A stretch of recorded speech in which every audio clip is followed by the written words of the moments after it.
Good evening everyone, स्वागत है आप सभी का जीके जोन में। तो गाइस, आज हम एडुटेरिया बीपीएससी के लिए बिहार करंट अफेयर और बिहार जीके से जुड़ा हुआ महत्वपूर्ण प्रश्नों को करेंगे। इससे पहले हमने 40 प्रश्नों को कंप्लीट कर लिया था। तो बहुत सारे लोगों ने कहा कि प्लीज़ मैम बीपीएससी की तैयारी कराइए। तो मेरा भी मन है, लेकिन पहला तो मुझे समय नहीं मिल पाता है, और दूसरा रीज़न जो है कभी और बताऊंगी मैं आपको डिटेल में। ठीक है, तो चलिए स्टार्ट करते हैं। फिलहाल के लिए current affair plus Bihar GK. पहला है, अकबर के द्वारा बिहार के प्रांतपति के रूप में नियुक्त मान सिंह ने अपनी राजधानी कहाँ बनाई थी? तो मान सिंह ने अपनी राजधानी बनाई थी रोहतास में। चूंकि टाइम नहीं है इसलिए जल्दी जल्दी कंप्लीट करेंगे। जहां मुझे जरूरत लगेगा कि एक्सप्लेनेशन जरूरी है वहां पे दूंगी। ठीक है, नेक्स्ट है, वनावरण के प्रतिशत की दृष्टि से बिहार के निम्नलिखित जिलों का सही अवरोही क्रम चुनना है। इसका आंसर देखते हैं। पहला देखिए, सबसे अधिक प्रतिशत की दृष्टि से वन कहाँ पे? बिहार में कैमूर जिला में। दूसरा जमुई, तीसरा नवादा, और चौथे नंबर पे आता है मुंगेर। तो इसको याद करने का क्या कोई ट्रिक हो सकता है? तो कैमूर जिला देखिए, बिहार का जो है सबसे पश्चिमी जिला है। ठीक है, सबसे पश्चिमी जिला कौन सा है? कैमूर जिला। तो सबसे पश्चिमी जिला को याद रखिए, कैमूर से स्टार्ट होने वाला है। उसके बाद जमुई, नवादा और मुंगेर। तो जमुई, जन याद रखिए, कै जन। ठीक है, कै मीन्स कितना, जन से, ज से जमुई, न से नवादा, और मूंग मतलब कै जन यानी कितना जन मूंग दाल खाएगा, ऐसे याद रख लीजिए। छोटा सा ट्रिक मैं दे रही हूँ। नहीं पसंद आया तो खुद से भी याद रखिए। कैमूर की बात की जाए तो प्रतिशत की दृष्टि से 31.56% वन है। जमुई में 21.34, नवादा में 20.72, और मुंगेर में 20.16% वन। ठीक है, चलिए नेक्स्ट है, बिहार में चंपारण कृषि कानून किस वर्ष पारित किया गया था? बिहार में चंपारण कृषि कानून जो है 1918 में पारित किया गया था। बिहार राज्य के चंपारण जिले में किसानों की समस्या के समाधान हेतु चंपारण कृषि समिति का गठन 1918 में किया गया था, जिसके सदस्य महात्मा गांधी को बनाया गया था। इस समिति के रिपोर्ट के आधार पर ही 3 कठिया पद्धति को समाप्त कर दिया गया, और बगान मालिक अवैध वसूली 25% वापस करने पर राजी हो गए। तो आपको पता है चंपारण सत्याग्रह कब हुआ था? 1917 में। और कृषि कानून कब पारित किया गया? 1918 में। ठीक है, और इसके सदस्य कौन थे? महात्मा गांधी जी। नेक्स्ट है, बिहार में ग्रीन बजट सर्वप्रथम कब पारित किया गया? ग्रीन बजट जो है 2020-21 में पारित किया गया। नेक्स्ट है, बिहार में एक खेल विश्वविद्यालय की स्थापना कहाँ की जा रही है? खेल विश्वविद्यालय की स्थापना राजगीर में की जा रही है। इसको भी याद करने का एक छोटा सा ट्रिक है। देखिए, कोई भी खेल खेलते हैं तो उसमें गिरने की संभावना बहुत होती है। खिलाड़ी को आपने अक्सर देखा होगा गिर जाते हैं, लेकिन जो गिर के उठता है वही महान खिलाड़ी होता है। ऐसे याद रखिए। तो गिर से क्या हो जाएगा? राजगीर। देश का पहला सॉरी खेल में, बिहार में खेल को बढ़ावा देने के लिए राजगीर के खेल परिसर में एक खेल विश्वविद्यालय की स्थापना की जाएगी। नेक्स्ट है, निम्नलिखित में से किसके द्वारा जनता का सेवक नीतीश कुमार नामक पुस्तक लिखा गया है? जनता का सेवक नीतीश कुमार लिखा है शफक बानो ने। शफक बानो, थोड़ा एक्सप्लेनेशन देखते हैं।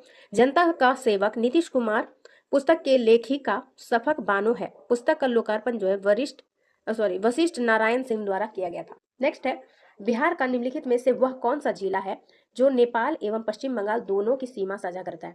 तो बिहार मैप जो है मैंने बहुत ही अच्छे तरीके से पढ़ाया है, जिसमें एक एक जिला आपको याद हो जाएगा। तो इसका आंसर तो बहुत ज्यादा इजी है। इसका आंसर हो जाएगा किशनगंज। किशनगंज जिला जो है वही जिला है जहाँ पे बिहार में सबसे अधिक वर्षा होती है, और ये बिहार का ऐसा जिला है जो नेपाल और पश्चिम बंगाल दोनों से सीमा साझा करता है। नेक्स्ट है, बिहार में स्वराज दल के पहले अध्यक्ष कौन थे? बिहार में स्वराज दल के पहले अध्यक्ष कौन थे? ये हो जाएंगे श्री नारायण प्रसाद। श्री नारायण प्रसाद। श्री कृष्ण सिंह ने बिहार में स्वराज दल की शाखा स्थापित की थी। ठीक है, ये प्रश्न जो है पूछा जा चुका है। श्री कृष्ण सिंह ने बिहार में स्वराज दल की स्थापना की थी। बिहार में इसका गठन हुआ था फरवरी 1923 में, और श्री नारायण प्रसाद इसके पहले अध्यक्ष थे, और अब्दुल बारी इसके सचिव थे। पार्टी ने नवंबर 1923 में हुए विधानसभा चुनाव में भाग लिया, जिसमें विधानसभा में 8 सीटें और परिषद में 10 सीटें जीती। ठीक है, चलिए आगे देखते हैं। असहयोग आंदोलन के दौरान बिहार में किसानों का नेतृत्व किसने किया? असहयोग आंदोलन, एक सेकेंड। असहयोग आंदोलन के दौरान बिहार में किसानों का नेतृत्व स्वामी विद्यानंद ने किया। स्वामी विद्यानंद ने असहयोग आंदोलन के दौरान किसानों का नेतृत्व किया था बिहार में। यह विरोध जो है दरभंगा राज, बिहार की सबसे बड़ी जमींदारी और ब्रिटिश भारत में सबसे बड़ी जमींदारी में से एक पर केंद्रित था। गांधी जी ने असहयोग आंदोलन का प्रारंभ किया था 1 अगस्त 1920 को। और 28 अगस्त 1920 को डॉक्टर राजेंद्र प्रसाद की अध्यक्षता में बिहार प्रांतीय सम्मेलन ने महात्मा गांधी के समर्थन में एक प्रस्ताव को पारित किया था। चलिए आगे देखते हैं। सियासत में सदस्यता पुस्तक के लेखक कौन है? ये पुस्तक जो है सियासत में सदस्यता, इस पुस्तक के लेखक विजय कुमार चौधरी। सियासत में सदस्यता पुस्तक के लेखक है विजय चौधरी। इस पुस्तक का विमोचन नीतीश कुमार ने किया और यह विधानसभा सचिवालय द्वारा प्रकाशित की गई है। नेक्स्ट है, लोकसभा चुनाव परिणाम के बाद बिहार में कुल कितने सांसदों को केंद्रीय मंत्रिमंडल में शामिल किया गया है? ये प्रश्न इंपॉर्टेंट है। इसका आंसर हो जाएगा 8। एक सेकेंड, इसका आंसर क्या है दोस्तों? 8 है। बिहार से केंद्रीय मंत्रिमंडल में कुल 8 सांसदों का शामिल है। 4 कैबिनेट मंत्री कौन कौन से हैं? बढ़िया से नोट कर लीजिए, मैं बोल देती हूँ। गिरिराज सिंह, लल्लन सिंह, चिराग पासवान और जीतन राम मांझी। और 4 राज्य मंत्री हैं। कौन कौन है वो? नित्यानंद राय, रामनाथ ठाकुर, सतीश चंद्र दुबे और राजभूषण चौधरी। ये सांसद विभिन्न पार्टियों से हैं, जिनमें भारतीय जनता पार्टी, जनता दल यूनाइटेड, लोक जनशक्ति पार्टी और हिंदुस्तान अवाम मोर्चा सेक्युलर शामिल है। ठीक है, चलिए आगे बढ़ते हैं। 52वां नंबर है, लोकसभा चुनाव 2024 के परिणामों में बिहार के कुल कितनी महिला उम्मीदवारों ने जीत हासिल की है? तो बिहार से जो है 5 महिला उम्मीदवारों ने जीती है। ठीक है, कौन कौन सी है वे? विजया लक्ष्मी कुशवाहा जेडीयू की है और ये सिवान से जीती है। लवली आनंद जेडीयू शिवहर। वीणा देवी एलजेपी की है और ये वैशाली से। शांभवी चौधरी ये समस्तीपुर से और मीशा भारती आरजेडी से पाटलिपुत्र से। नेक्स्ट है, बिहार जाति आधारित गणना 2022 के अनुसार बिहार में किस वर्ग की आबादी सर्वाधिक है? तो इसमें हो जाएगा अत्यंत पिछड़ा वर्ग।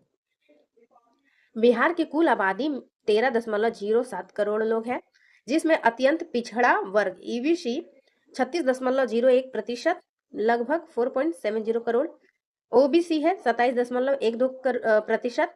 एससी की बात करें तो 19.65%, एसटी 1.68 और सामान्य वर्ग जो है 15.52% है। चलिए आगे बढ़ते हैं। 54वां नंबर है, बिहार जाति आधारित गणना 2022 के अनुसार राज्य की कितनी आबादी के पास सरकारी नौकरी है? तो 1.5% के पास जो है सरकारी नौकरी है। नेक्स्ट है, देश का सबसे लंबा रबड़ डैम जिसका निर्माण गया के फल्गु नदी पर किया जा रहा है, की लंबाई कितनी है? तो देश का सबसे लंबा रबड़ डैम जो है जिसका निर्माण गया में फल्गु नदी पर किया गया है, की लंबाई कितनी है? तो इसकी लंबाई है 411 मीटर। डैम का नाम क्या है? फल्गु रबड़ डैम। इसका नाम ही है फल्गु रबड़ डैम। अगर बता दिया जाता तो आप टिक कर लेते। तो फल्गु रबड़ डैम इसका नाम है। स्थान की बात की जाए तो गया में बिहार के फल्गु नदी पर स्थित है। निर्माण की अवधि इसे 2 वर्षों में पूरा किया गया। लंबाई की बात की जाए तो 411 मीटर है, चौड़ाई 95 मीटर और ऊंचाई 3 मीटर है। लागत 312 करोड़ रुपए। 312 करोड़ रुपए। ठीक है, चलिए आगे बढ़ते हैं। बिहार के किस व्यक्ति को पद्म विभूषण सम्मान 2024 प्रदान किया गया?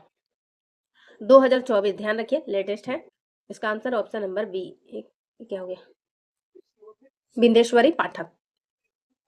पद्म पुरस्कार 2024 बिहार के लिए घोषणा में देखिए सम्मानित व्यक्ति हो जाएंगे डॉक्टर बिंदेश्वरी पाठक और इन्हें मरणोपरांत पद्म विभूषण पुरस्कार दिया गया है। ये सुलभ आंदोलन के जनक हैं। ठीक है, और सामाजिक कार्यकर्ता है।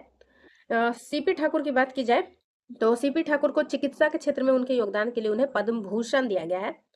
यहाँ विभूषण पूछा गया है। पद्म भूषण मिला है इन्हें सीपी ठाकुर को। और सीवन पासवान और शांति पासवान जो है ये पति पत्नी मिथिला लोक चित्रकला के लिए पद्मश्री पुरस्कार से सम्मानित हुए हैं। कौन कौन? सीवन पासवान और शांति पासवान। चलिए आगे देखते हैं। बिहार की किस जनजाति ने कांग्रेस के गया अधिवेशन में भाग लिया था? तो ऑप्शन देख लेते हैं, केवल 1 2 3 4 करके चुनना है। इसका आंसर है केवल 3 यानी उराव। कांग्रेस का 37वां अधिवेशन 1922 में गया में हुआ था, जिसमें उराव जनजाति ने भाग लिया था। इस अधिवेशन के अध्यक्ष थे देशबंधु चित्तरंजन दास। इस अधिवेशन में कांग्रेस द्वारा विधायिका में भाग लेने का बहिष्कार का निर्णय लिया था। नेक्स्ट है, biography of Kunwar and Amar Singh के लेखक कौन है? बहुत इंपॉर्टेंट पुस्तक है। इसका आंसर हो जाएगा काली किंकर दत्त। लेखक का परिचय, तो डॉक्टर काली किंकर दत्त एक प्रसिद्ध इतिहासकार और शैक्षणिक प्रशासक थे। जीवनी का शीर्षक है biography of Kunwar Singh and Amar Singh. ये जो पुस्तक है 1857 की क्रांति से जुड़े कुंवर सिंह और अमर सिंह पर बेस्ड है, ठीक है। और यह पुस्तक 1957 में प्रकाशित हुई थी। पुस्तक की विशेषता क्या है? पुस्तक में चित्र और मानचित्र सहित कुल 231 पृष्ठ, 31 यानी 231 पृष्ठ है, जो इन दोनों व्यक्तियों के ऐतिहासिक संदर्भ को स्पष्ट करता है। महत्वपूर्ण बात यह है, यह जीवनी के माध्यम से कांग्रेस के अधिवेशन में कुंवर सिंह और अमर सिंह की भूमिका और उनके योगदान को समझा जा सकता है, जो कि भारतीय स्वतंत्रता संग्राम में महत्वपूर्ण हिस्सा थे। चलिए आगे देखते हैं। चंपारण नील आंदोलन के दौरान महात्मा गांधी के साथी कौन थे? तो देखिए, चलिए देखते हैं कौन थे। इसका आंसर है डी, उपर्युक्त में से एक से अधिक। तो 30 दिसंबर 1916 को कांग्रेस के लखनऊ अधिवेशन में चंपारण के किसान नेता राजकुमार शुक्ल के अनुरोध पर गांधी जी बिहार आए थे, ठीक है। कब पहुंचे थे? 15 अप्रैल 1917 को चंपारण पहुंचे थे। और चंपारण सत्याग्रह आंदोलन में गांधी जी के सहयोगियों में, ध्यान से सुनिएगा, राजकुमार शुक्ल का नाम तो बिल्कुल रट जाना है, राजेंद्र प्रसाद, अनुग्रह नारायण सिंह, फेमस नाम है, ठीक है। ब्रज किशोर प्रसाद, धरणीधर, कृष्ण सिंह, रामनवमी प्रसाद, मजरूल हक, जेबी कृपलानी, पोलक, शंभू शरण, नरसिंह पारेख, महादेव देसाई, बाद में गांधी जी के सचिव बने थे ये महादेव देसाई, ब्रज किशोर और शंभूनाथ आदि है। चलिए आगे देखते हैं। 60वां नंबर, निम्नलिखित को सुमेलित कीजिए और कूट की सहायता से सही उत्तर का चयन करना है। पहला चेरो विद्रोह, कोल विद्रोह, भूमिज विद्रोह, संथाल विद्रोह। जो इजी है आपको लगता है, पहले उसको मिलान कीजिए। तो संथाल विद्रोह 55-56 में हुआ था, तो डी का हो जाएगा 4। ए बी सी डी अगर लिखे तो डी का 4। भूमिज विद्रोह 1832-33 में ही हुआ था। कोल विद्रोह 31-32, तो एक का एक ही होगा। 1 2 3 4 जो होगा आंसर वही है, ऑप्शन नंबर ए। नेक्स्ट है, बिहार प्रांतीय किसान सभा के दूसरे अधिवेशन की अध्यक्षता किसने की थी?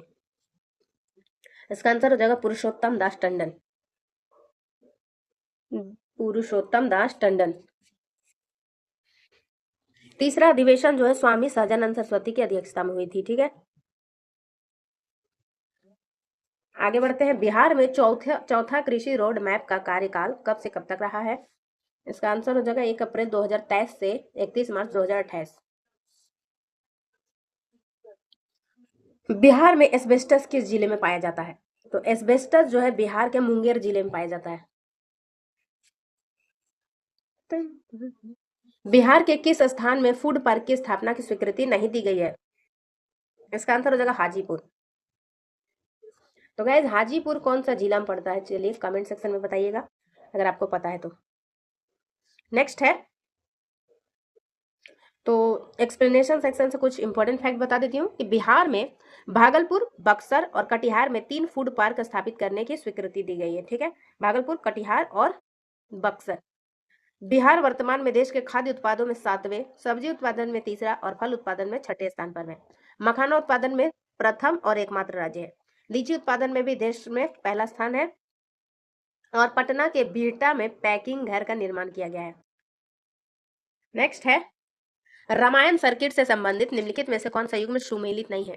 सीताकुंड सीतामढ़ी, अहिल्या स्थान दरभंगा, सिंहेश्वर स्थान सहरसा, रामशीला पश्चिमी चंपारण। इसका आंसर है ऑप्शन नंबर डी, रामशीला पश्चिमी चंपारण। ये गलत है। रामायण सर्किट देखिए, हिंदू धर्म और सनातन धर्म के विकास में बिहार का उल्लेखनीय योगदान रहा है। बिहार की पवित्र भूमि भगवान राम और माता सीता से संबंधित रही है। बिहार के हिंदू धर्म से संबंधित कई मंदिर और दार्शनिक स्थल मौजूद है, जिसमें सीता कुंड सीतामढ़ी में, अहिल्या स्थान दरभंगा में, सिंहेश्वर स्थान सहरसा और रामशिला गया में है। वाल्मीकि नगर पश्चिमी चंपारण में है और प्रेतशिला गया में। बिहार विधानसभा का शताब्दी वर्ष कब मनाया गया? आंसर हो जाएगा 2021। 7 फरवरी 1921 को मौजूदा विधानमंडल के सभागार में प्रांतीय विधान परिषद की पहली बैठक हुई थी। इसी के आधार पर वर्ष 2021 में विधानसभा का शताब्दी वर्ष समारोह मनाया गया। नेक्स्ट है, बिहार में ग्राम सभा का कोरम में कुल सदस्यों की संख्या कितनी होनी चाहिए, यानी गणपूर्ति। बिहार में ग्राम सभा की गणपूर्ति के लिए कुल सदस्यों का कितना सदस्य होना चाहिए? तो हो जाएगा 1/20, 1/20, ठीक है। ग्राम सभा के बैठक का आयोजन मुखिया द्वारा कराया जाता है और ग्राम सभा का कोरम 1/20 यानी कि 5% है। बिहार नगर पालिका अधिनियम कब लाया गया था? बिहार नगर पालिका अधिनियम 2007 में लाया गया। नेक्स्ट है, नीतीश कुमार बिहार के प्रथम बार मुख्यमंत्री की शपथ कब ली थी? प्रथम बार कब लिए थे? 2000 एक मिनट। तो चूंकि वीडियो मिनिमाइज रह गया था, आई मीन पॉज रह गया था, ठीक है। बिहार में पटना में पहली फैक्ट्री 1920 में, ठीक है। पटना में पहली फैक्ट्री 1920 में स्थापित की गई थी। लीची अनुसंधान केंद्र कहाँ है? तो लीची अनुसंधान केंद्र मुसहरी में है, मुसहरी, ठीक है। बिहार में स्थित प्रमुख कृषि अनुसंधान केंद्र में बात करते हैं हम। भारतीय कृषि अनुसंधान परिषद पूर्वी क्षेत्रीय मुख्यालय पटना में, दलहन अनुसंधान केंद्र मोकामा, मक्का अनुसंधान केंद्र बेगूसराय, लीची मुसहरी मुजफ्फरपुर में, और जल प्रबंधन अनुसंधान केंद्र पटना में है। तो दलहन का हो जाएगा मोकामा, ठीक है, दलहन मोकामा, मक्का हो जाएगा बेगूसराय, लीची हो जाएगा मुजफ्फरपुर में स्थित मुसहरी, और जल प्रबंधन पटना। नेक्स्ट है, गांधी जी को चंपारण छोड़ने का आदेश निम्नलिखित में से किसने दिया था? तो चंपारण छोड़ने का आदेश दिया था WB हाईकोक ने। चंपारण के जिला मजिस्ट्रेट WB हाईकोक ने 16 अप्रैल 1917 को गांधी जी पर जारी अधिसूचना एवं सम्मान के द्वारा उन्हें चंपारण जिला छोड़ देने का आदेश दिया था, और गांधी जी ने जरूर इनकार कर दिया, ठीक है। नेक्स्ट है, बिहार में 1937 में गठित कांग्रेस मंत्रिमंडल द्वारा किसकी अध्यक्षता में एक श्रम जांच समिति की नियुक्ति की गई थी? इसका आंसर है राजेंद्र प्रसाद। नेक्स्ट है, निम्नलिखित में से किस वरिष्ठ बैरिस्टर और राष्ट्रवादी नेता को वर्ष 1912 में कलकत्ता हाईकोर्ट का प्रथम बिहारी जज नियुक्त किया गया था? आंसर है हसन इमाम। बिहार का सर्वाधिक फसल सघनता वाला जिला कौन सा है? सर्वाधिक फसल सघनता वाला जिला है शिवहर, ठीक है। बजट 2023-24 के अनुसार पूरे बिहार में औसत फसल सघनता 144% है। सर्वाधिक शुद्ध बुआई वाला जिला है भोजपुर, सर्वाधिक फसल सघनता वाला जिला है शिवहर, और सबसे कम फसल सघनता है पूर्णिया। नेक्स्ट है, मध्यकाल में बिहार शरीफ नगर महत्वपूर्ण रहा, तो किस लिए? व्यापार केंद्र के रूप में, प्रशासनिक केंद्र के रूप में, विद्या के रूप में, और धार्मिक केंद्र के रूप में। इसका आंसर है ऑप्शन नंबर सी, 2, 3 और 4, यानी कि यहाँ विद्या केंद्र रहा है, प्रशासनिक केंद्र के रूप में और धार्मिक केंद्र के रूप में महत्वपूर्ण रहा है। नेक्स्ट है, बिहार के सुप्रसिद्ध सूफी संत सफरुद्दीन मनेरा का संबंध किस सूफी संप्रदाय से है? सफरुद्दीन मनेरी का संबंध है फिरदौसी संप्रदाय से। नेक्स्ट है, बिहार के सर्वाधिक आम उत्पादन करने वाले जिले हैं। सबसे अधिक आम उत्पादन होता है दरभंगा में, उसके बाद पूर्वी चंपारण और वैशाली में। दरभंगा, पूर्वी चंपारण और वैशाली। सर्वाधिक अमरूद का उत्पादन होता है नालंदा, मुजफ्फरपुर और रोहतास में। सर्वाधिक केला मधुबनी, वैशाली और मुजफ्फरपुर। सर्वाधिक आम तो बता ही दिया, लीची का मुजफ्फरपुर, पूर्वी चंपारण और वैशाली। नेक्स्ट है, दक्षिण बिहार में कौन सी मिट्टी पाई जाती है? तो दक्षिण बिहार में कौन सी मिट्टी पाई जाएगी? तो दक्षिण बिहार में करेल या केवाल मिट्टी पाई जाती है। बिहार में मिट्टी को उत्तर बिहार और दक्षिण बिहार में विभाजित करके देखा जा सकता है। उत्तर बिहार की मिट्टी जो है पर्वत पादीय मिट्टी, तराई मिट्टी, पुरानी जलोढ़ मिट्टी, पुरानी जलोढ़ तो नहीं, अच्छा पुरानी जलोढ़ भी है और नवीन जलोढ़ भी है, ठीक है। जबकि दक्षिण बिहार की मिट्टियों में लाल पीली मिट्टी, टाल मिट्टी, कगारी मिट्टी, पुरानी जलोढ़ मिट्टी जिसे करेल व केवाल भी कहते हैं, और लाल पीली को बलथर मिट्टी कहते हैं। लाल पीली को बलथर मिट्टी, याद नहीं है तो इस प्रकार याद रखिए, बल से किसी को मारेंगे तो कैसा हो जाएगा? लाल पीला हो जाएगा, ठीक है। पुरानी जलोढ़ को आप याद रखिए करेल और केवाल। नेक्स्ट है, तो गैस वीडियो काफ़ी ज़्यादा लंबा हो गया, 22 मिनट का, अपलोड होने में भी दिक्कत हो जाएगा। तो आज की वीडियो में बस इतना ही रखते हैं। नेक्स्ट वीडियो में हम कुछ और प्रश्नों को कंप्लीट करेंगे। वीडियो हेल्पफुल लगा तो लाइक शेयर, चैनल को सब्सक्राइब कर दीजिए। नहीं भी करना है तो मत कीजिए, क्योंकि मुझे कोई पैसे तो मिल नहीं रहे हैं। एक वीडियो से मुझे 1 रुपये 2 रुपये आ रहे हैं, तो यानी कि इनकम तो मेरा नहीं हो रहा है, बस मैं बना दे रही हूँ वीडियो ताकि आपकी कुछ हेल्प हो सके। Thanks for watching, bye.